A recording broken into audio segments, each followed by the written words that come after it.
It looks like a big update on what is expected to be a PlayStation 5 RPG is coming soon, and Dragon Age 4 information could be arriving sometime early next month, so we'll talk all about that.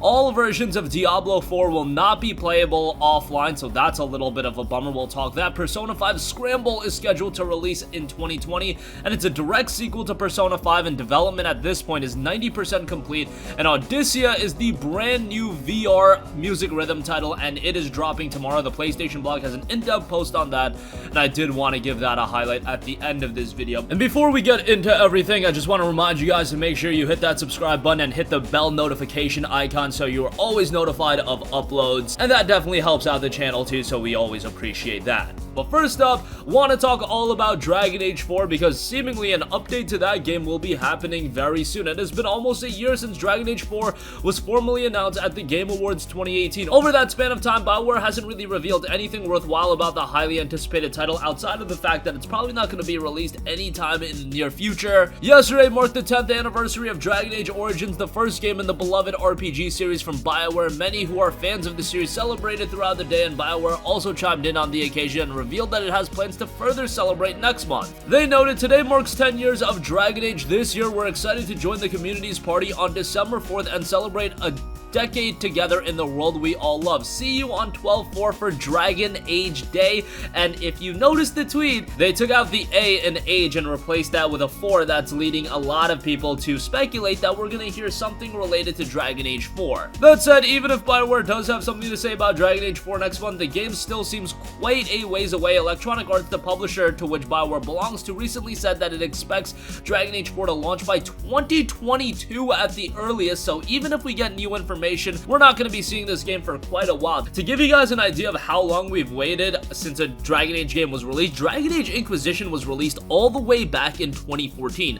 Obviously, since then, BioWare has worked on other projects, Mass Effect Andromeda, Anthem, and unfortunately, those games have been arguably train wrecks. I don't know if train wreck is too strong of a word, but Mass Effect Andromeda was a colossal disappointment, and Anthem, I think train wreck is a pretty apropos word for that game. But hopefully sooner rather than later, BioWare gets back on track and starts delivering compelling game after compelling game again, because that's what we knew them for a long time. BioWare had that label attached to them for a long time. They were similar at level to a From Software, Naughty Dog, a Sony Santa Monica, the first-party Sony studios. I don't want to kiss their ass all day, but you guys get the idea. Those studios that are known for delivering high-quality game after high-quality game. If a game had a BioWare label attached to it, you would just be sold on it on the basis that it's BioWare. However, that has really dissipated in recent years. BioWare definitely doesn't have that anymore, and who knows if BioWare is ever going to get back onto that. Not only does BioWare have to defeat their own stigma that they've attached, but they're an EA-owned development studio. EA has their own stigma attached to them, so it's kind of a double whammy that you're fighting through. At the end of the day, if you deliver quality game after quality game with consistency, that stigma can change very, very quickly. It's just that BioWare has a lot of work to do, and it's going to take 2 to 3 quality releases to actually get perception to change. But let's be real, gamers do have short-term memory. If Dragon Age 4 comes out and it's an exceptional game, I think that perception on BioWare will immediately begin to change, and then if they can follow that up with quality releases after that, the perception can change. However, at this point, I remain very, very skeptical, but hopefully we'll see a little bit of the game next month, and let's hope that that 2022 release window sticks, because they noted it's 2022 at the earliest. That makes me think it's more likely that it'll be a 2023 or, God forbid, a 2024 title. Can't believe we're talking about games hypothetically being released in 23 and 24, but nonetheless, that's kind of where we're at with gaming when games are announced so early. It's kind of to be expected. Okay, moving on from that, another PlayStation 5 RPG that probably won't be released until 2022, 2023, or 2024 is Diablo 4, and unfortunately, it was noted that all versions of Diablo 4 will not be playable offline. During BlizzCon 2019, just a few days ago, Blizzard announced some gargantuan games such as Diablo 4 and Overwatch 2. While fans might be excited about the new entries, it's gonna be a long while till you can actually play them, and also Diablo 4 will not be able to be played offline and will only feature an online mode. Per GameSpot, during a panel at BlizzCon, Angela Del Priore addressed the question about whether or not the game will support a full offline mode, and it was stated, quote, "We are not going to support an offline mode, but as I said before, nothing in Diablo 4 is going to require partying up. You can play solo and dungeons are private. Campaign quest areas will also remain private." While this probably isn't a surprise to a lot of PC players since Diablo 3 required an internet connection at all times since its launch, console players might be a little bit disappointed as Diablo 3 had the ability to play offline on the console version of the titles. Little bit unfortunate here. I feel like if a game does have a dedicated solo mode, or the fact that dungeons can be private and campaign areas will also remain private,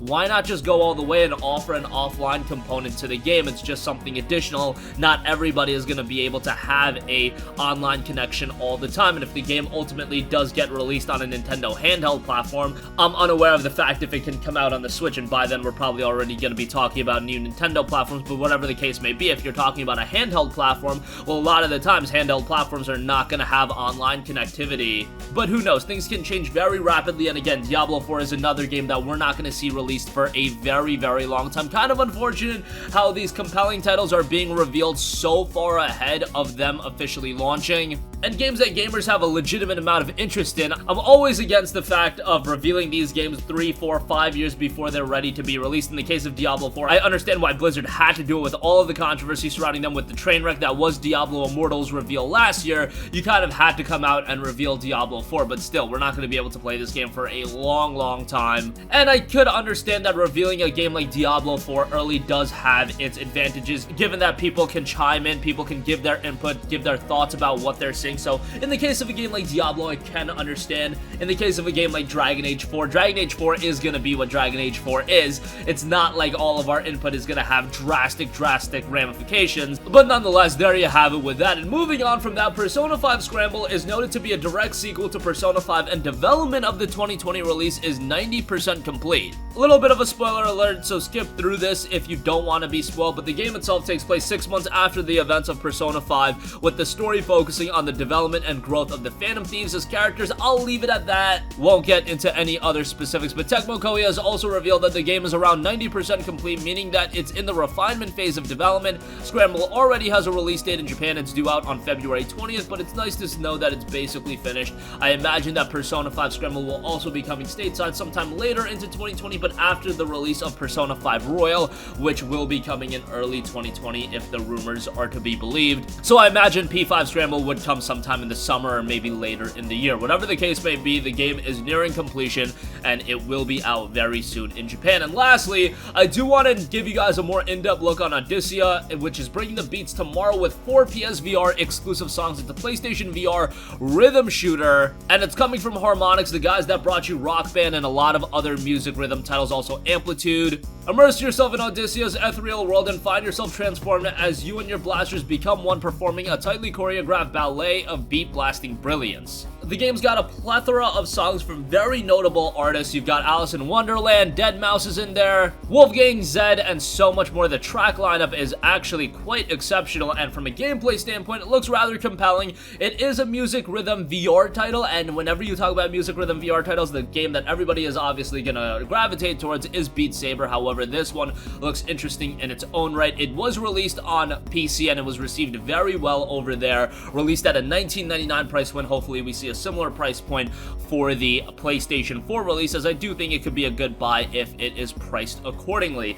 As far as the Steam reception goes, it was 84% positive reviews based on 241 user reviews, a couple of negative reviews in there as well, but the majority of it was positive. And if you're into music rhythm titles, if you have PlayStation VR headset, probably going to be one to check out, especially at its more budget price point. And by the way, it's $29.99, not $19.99, so that might be a little bit off-putting to some people. However, I still think overall it's a decent enough price point. As long as it's not $50 or $60, I do think it'll be a worthwhile pickup. And that's going to conclude this video. Again, Dragon Age 4 information could be arriving next month based on BioWare's cryptic tweet. I mean, they replaced the A in age with 4. That makes me think that Dragon Age 4 information will be coming next month. All versions of Diablo 4 will not be playable offline, so that's a little bit of a bummer. Given that the game can be played solo, and given that the game will be released on consoles ultimately, I would have liked to see a single player component in there. Persona 5 Scramble is a direct sequel to Persona 5, and development is 90% complete, and Audica is dropping tomorrow with 4 PlayStation VR exclusive songs. That's gonna wrap up this one. Sound off with all of your thoughts in the comments section down below. Thank you for watching, and goodbye.